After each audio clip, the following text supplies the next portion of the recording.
തുളുനാടിന്റെ സമഗ്ര വികസനത്തിനായി പ്രത്യേക പാക്കേജ് വേണമെന്ന ആവശ്യം ഉയരുന്നു.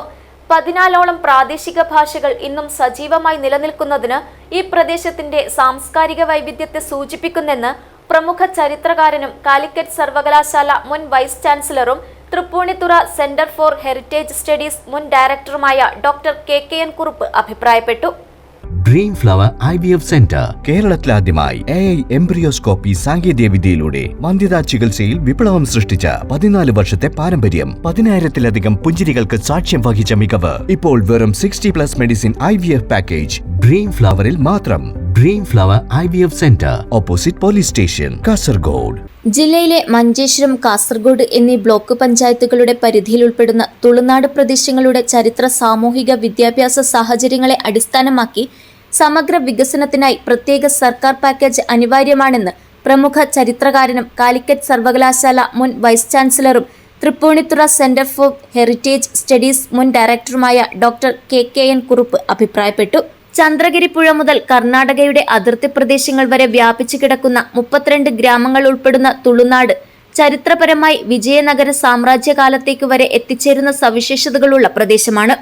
വിവിധ ജനവിഭാഗങ്ങളുടെ കുടിയേറ്റങ്ങൾ ഈ പ്രദേശത്തെ സങ്കര സംസ്കാരത്തിന്റെ ഒരു കേന്ദ്രമാക്കി മാറ്റിയിട്ടുണ്ട്. സപ്തഭാഷാ സംഗമഭൂമി എന്നറിയപ്പെടുന്ന തുളുനാട്ടിൽ 14ഓളം വീട്ടുഭാഷകൾ ഇന്നും സജീവമായി നിലനിൽക്കുന്നത് ഈ പ്രദേശത്തിന്റെ സാംസ്കാരിക വൈവിധ്യത്തെ സൂചിപ്പിക്കുന്നു. എന്നാൽ വിദ്യാഭ്യാസം, അടിസ്ഥാന സൗകര്യങ്ങൾ, സാങ്കേതിക പുരോഗതി തുടങ്ങിയ മേഖലകളിൽ പ്രദേശം ഇപ്പോഴും ഇന്ത്യയിലെ ഏറ്റവും പിന്നോക്കം നിൽക്കുന്ന പ്രദേശങ്ങളിലൊന്നായി തുടരുന്ന സാഹചര്യമാണുള്ളത്.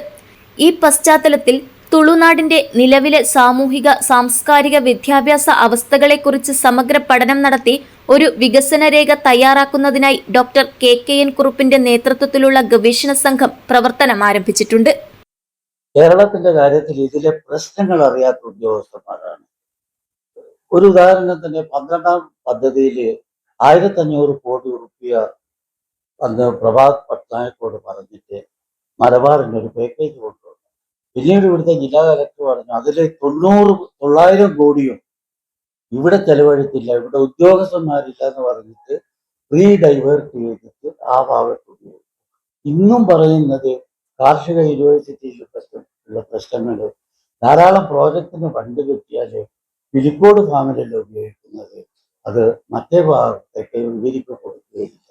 അപ്പൊ ഇതെല്ലാം നോക്കുമ്പോൾ ഈ 32 ഗ്രാമങ്ങൾ എൻ്റെ അനുഭവങ്ങൾ വെച്ചിട്ട് ഇതുപോലെ ഈ മണ്ണിന്റെ പ്രശ്നങ്ങൾ പഠിച്ച് എഴുതുന്ന ഒരു ചരിത്രകാരൻ ഇതില്ല. കാരണം ഞാൻ 6 കൊല്ലത്തോളം റവന്യൂ സർവൻ്റായിരുന്നത് കൊണ്ടാണ്. IAS ചരിത്രകാരനാകത്തില്ല, ഞാൻ റവന്യൂ ഉദ്യോഗസ്ഥനായിട്ട് ചരിത്രകാരൻ. ഇതാണ് ആ വ്യത്യാസം. അപ്പോൾ ഈ ഗ്രാമങ്ങൾ എത്രയോ ദൂരം, ഞാൻ എത്രയോ കൊല്ലമായിട്ട് എൻ്റെ മനസ്സിൽ ഈ 32 ഗ്രാമങ്ങളെ പുരോഗതി എൻ്റെ മനസ്സിലുണ്ടായിരുന്നു. ഈ ഗ്രാമങ്ങളുടെ ചരിത്ര പഠനവും അവിടങ്ങളിലെ സാംസ്കാരിക പൈതൃക പഠനവും ഇതോടൊപ്പം നടത്താൻ ഉദ്ദേശിക്കുന്നുണ്ട്. വയനാട്ടിൽ ഒരു ട്രൈബൽ യൂണിവേഴ്സിറ്റി നിലവിൽ വരുമ്പോൾ അതിന്റെ ഒരു പഠന കേന്ദ്രം മഞ്ചേശ്വരത്തെ ഗോവിന്ദപ്പൈ മെമ്മോറിയൽ ഗവൺമെന്റ് കോളേജിനോടനുബന്ധിച്ച് ആരംഭിക്കുവാനും ദരിദ്ര വിദ്യാർത്ഥിനികൾക്ക് പഠിച്ച് സ്വദേശത്തോ വിദേശത്തോ ജോലി നേടാനുതകുന്ന വിധത്തിലുള്ള ഉന്നത നിലവാരമുള്ള ഒരു നഴ്സിംഗ് യൂണിവേഴ്സിറ്റി ഇവിടെ ആരംഭിക്കുവാനും ആവശ്യമായ പ്രവർത്തനങ്ങൾ നടത്തേണ്ടതുണ്ട്. ഗുണമേന്മയുള്ള മെഡിക്കൽ ഹെൽത്ത് കെയർ സാധ്യമാക്കി മംഗലാപുരത്തുള്ള ആശുപത്രികളിൽ നിന്ന് ഈ പ്രദേശത്തെ മോചിപ്പിക്കുവാനും ശ്രമങ്ങൾ ഉണ്ടാകേണ്ടതുണ്ട്. പ്രദേശത്തിന്റെ വിദ്യാഭ്യാസ പുരോഗതി, തൊഴിൽ ശാക്തീകരണം, അടിസ്ഥാന സൗകര്യ വികസനം എന്നിവ ഉറപ്പുവരുത്തുന്നതിനായി സർക്കാർ പ്രത്യേക ഇടപെടലുകളും പദ്ധതികളും നടപ്പിലാക്കണമെന്ന് ഡോക്ടർ കുറുപ്പ് ആവശ്യപ്പെട്ടു. തുളുനാടിന്റെ സമഗ്ര പുരോഗതി ഉറപ്പാക്കാൻ പ്രാദേശിക സമൂഹം, സർക്കാർ ഏജൻസികൾ, സന്നദ്ധ സംഘടനകൾ എന്നിവയുടെ കൂട്ടായ പ്രവർത്തനം അനിവാര്യമാണെന്നും അദ്ദേഹം കൂട്ടിച്ചേർത്തു. കേരളത്തിലെ വിദ്യാഭ്യാസ രംഗത്ത് ശ്രദ്ധേയമായ പ്രവർത്തനങ്ങൾ കാഴ്ചവെക്കുന്ന centre for information and guidance ഇന്ത്യയുടെ കാസർഗോഡ് ചാപ്റ്ററും മലബാർ എഡ്യൂക്കേഷൻ മൂവ്മെന്റും ഈ പഠനത്തിനും വികസന ശ്രമങ്ങൾക്കും പിന്തുണ നൽകുന്നുണ്ട്. ബന്ധപ്പെട്ട പഠന ഗവേഷണ പ്രവർത്തനങ്ങൾക്ക് നേതൃത്വം നൽകുന്നവരിൽ Manjeshwaram block panchayat president UK Saifulla Thangal, CIGI director doctor ZA Ashraf തുടങ്ങിയവരും ഉൾപ്പെടുന്നു. ഗ്രാമപഞ്ചായത്ത് പ്രസിഡന്റുമാർ, ജനപ്രതിനിധികൾ, വിദ്യാഭ്യാസ സാമൂഹിക പ്രവർത്തകർ തുടങ്ങിയവർ തങ്ങളുടെ അഭിപ്രായങ്ങളും നിർദ്ദേശങ്ങളും എഴുതി തയ്യാറാക്കി 2 ആഴ്ചയ്ക്കകം മഞ്ചേശ്വരം ബ്ലോക്ക് പഞ്ചായത്ത് ഓഫീസിൽ എത്തിക്കേണ്ടതാണ്. വൈകാതെ പുറത്തിറക്കുന്ന പഠന റിപ്പോർട്ടിൽ പ്രധാനപ്പെട്ട അഭിപ്രായ നിർദ്ദേശങ്ങൾ അവ സമർപ്പിച്ചവരുടെ പേരുവിവര സഹിതം ഉൾപ്പെടുത്തുന്നതാണ്.